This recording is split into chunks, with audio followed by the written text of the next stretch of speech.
போட்டிருக்க இதில் சொல்லு மொத்தம். இல்லை அதுக்கு பேர் என்ன சொன்ன? இல்லை ஃபஸ்ட்டு போட்டோம்ல அந்த வாங்கி அது பேர் என்ன? பிரண்டை. அதை சொல்லு. பிரண்டை, தக்காளி, பூண்டு, வெங்காயம், பச்சை மிளகாய், மல்லிக்கீரை, கொஞ்சோண்டு கருவேப்பிலை, கொஞ்சம் புளி, கொஞ்சம் உப்பு.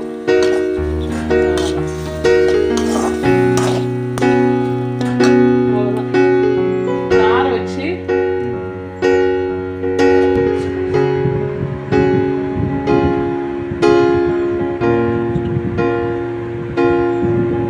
ஸ்டேக்கில் இது அதில் போட்டு பண்ணோம்